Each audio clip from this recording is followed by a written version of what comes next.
Chintamini prakara sanma sukalpa vriksha Lashan vriteshu surabira bipalayantam Lakshmi Shahastra Sata Sambrama Sevyamanam Govindamadi Purusham Tamaham Bhajami Venum Vanam Tamaravinda Dalayataksam Bharavatam Samasitam Buddha Sundarangam Kandarpatkoti Kamaniya Vishesha Shobham Govindamadi Purusham Tamam Bhajami Alola Chandra Kala Sadvana Malya Vamsi Ratnanganam Pranayakeli Kala Vilasam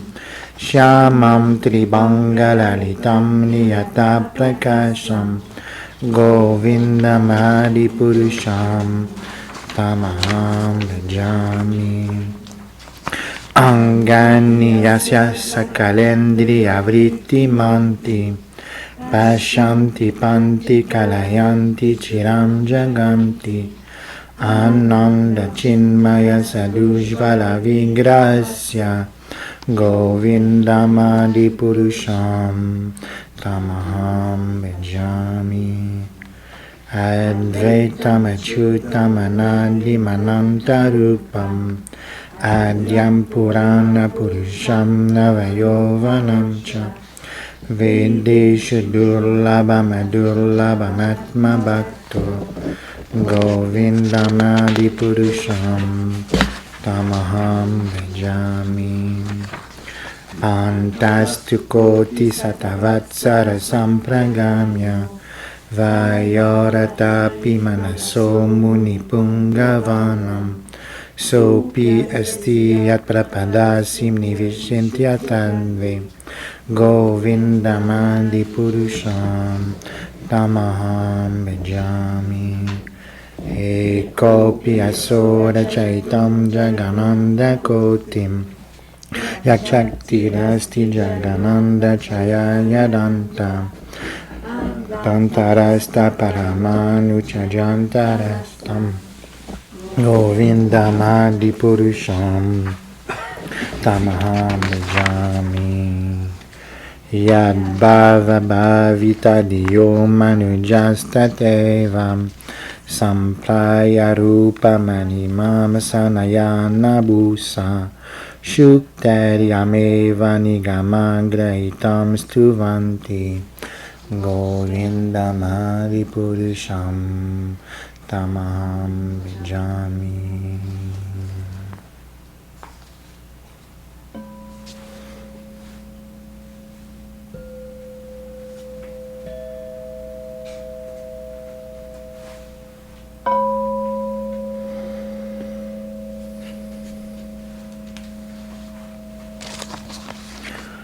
Alors, on est au verset 36. J'adore Govinda, le Seigneur originel, à la gloire de qui les bhaktas imbus de dévotion pour lui chantent les mantras sukta-védiques et acquièrent chacun la beauté, la grandeur et les objets propres à leur service respectif. Trône, véhicule, ornements, etc.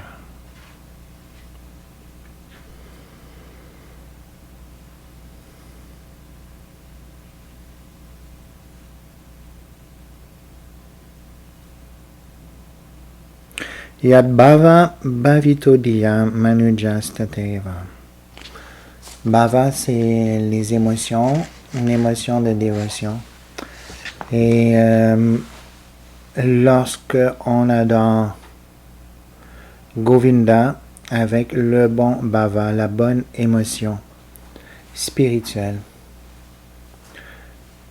il nous élève à son propre niveau et il nous donne tout ce dont on a besoin pour qu'on puisse bien le servir. Ça veut dire qu'il nous emmène au monde spirituel où on peut avoir la même vie que lui, sans hypothèque à payer. Ou si on veut le voir de façon, pour ceux qui ont peur de s'investir dans la bhakti, ils peuvent comprendre qu'en s'investissant dans la bhakti, peu à peu, ils font des paiements d'hypothèque sur leur résidence dans le monde spirituel. C'est sûr que la bhakti, ça n'a rien à voir avec un placement qu'on fait pour notre bonheur. Il faut surtout un déplacement. On déplace notre conscience du niveau égoïste et matériel à un niveau de bhava. Yad bhava bhavita. Avec la bonne émotion spirituelle.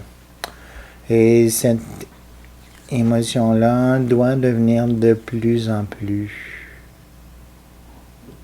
puissante, concentrée. Il y a une sorte de médecine ayurvédique, que c'est du jus arsi concentré. Qu'on prend. Supposons que tu fais du jus de pomme, et là tu le déshydrates, qu'il reste juste de la poudre avec ça. Et ça, il mélange ça avec un autre jus de pomme qui est redéhydraté pour faire de la poudre encore. Fait que c'est du concentré, de concentré, de concentré. Et ils font ça plusieurs fois, une douzaine de fois. Fait que ça fait vraiment un concentré de concentré. Et puis cette poudre-là, à la fin, est comme un concentré de plusieurs pommes, jus de pomme. Et ça s'appelle bhavana. Un nom sanskrit qui est pour cette médecine-là, qui est du hyper concentré de concentré de concentré. Alors, Yad Bhava Bhavita, c'est comme ça aussi que notre bhakti, notre émotion, comme on parlait tantôt de cultiver l'émotion de gratitude. Alors, cette émotion-là, elle doit devenir de plus en plus concentrée. Et une fois qu'elle est bien concentrée, alors là, ça nous donne accès au monde spirituel où tout nous est fourni. Ici, c'est décrit que le Seigneur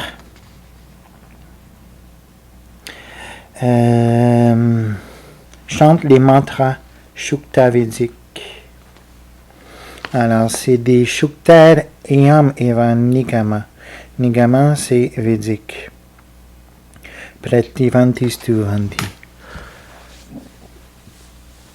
Alors, c'est des hymnes standards, des hymnes qui sont utilisés pour glorifier Dieu.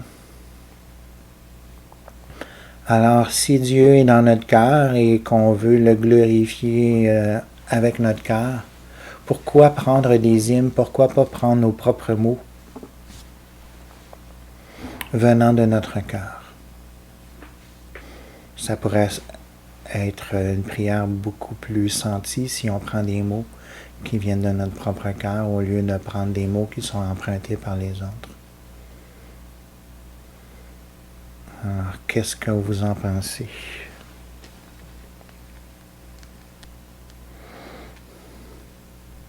Alors, c'est sûr que c'est bien d'avoir des prières que l'on fait nous-mêmes, mais si on est dans l'ignorance, on va faire des prières dans l'ignorance. Et on va mal glorifier Dieu. Par exemple, si on s'imagine que Dieu n'a pas de qualité, il n'a pas de personnalité, donc en gros on est un impersonnaliste, et qu'on veut faire des prières à Dieu.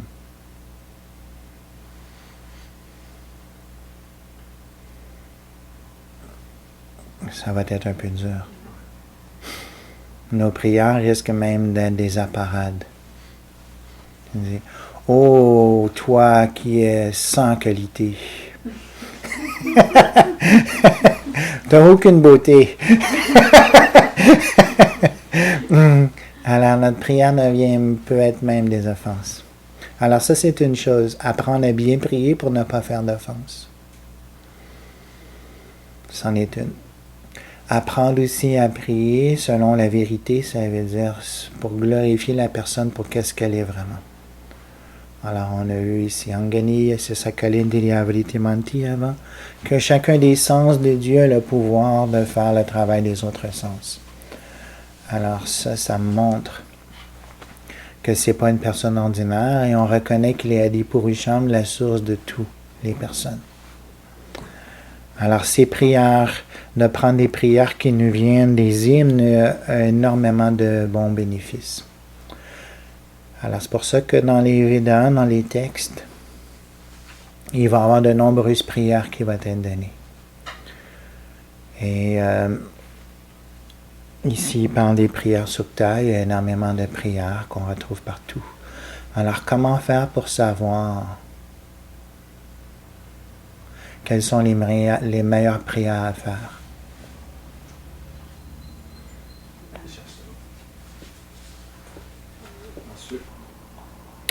Alors, une façon très simple de savoir quelle hymne chanter, quelle prière chanter, c'est de suivre dans les traces de ceux qui ont la plus pure des dévotions. Est-ce que c'est logique? Si ces gens-là qui ont la plus pure des dévotions vont utiliser cet hymne-là, est-ce qu'on les sécure? Est-ce on suit les bonnes traces? C'est assez bien logique. Alors, c'est pour ça on va en utiliser des hymnes comme le Brahma Samhita. Déjà, le Brahma Samhita est elle-même une hymne, et c'est pour ça qu'on choisit celle-là. Non seulement parce que ça décrit tout l'absolu dans tous les détails, mais aussi parce que c'est une prière qui a été utilisée par les plus grands des dévots. Alors, la Brahma Samhita a été perdue pendant longtemps. Ce texte-là, cet hymne-là, était presque pas disponible en Inde. Pendant très longtemps, on ne la trouvait pas. Il y en avait une copie qui demeurait dans un temple dans le sud de l'Inde. Toutes les autres copies ont été presque perdues. Alors, comme on sait, il y avait des très grandes bibliothèques en Inde et la plupart de ces grandes bibliothèques-là se sont faites détruire. Est-ce que vous savez comment qui ont été détruites?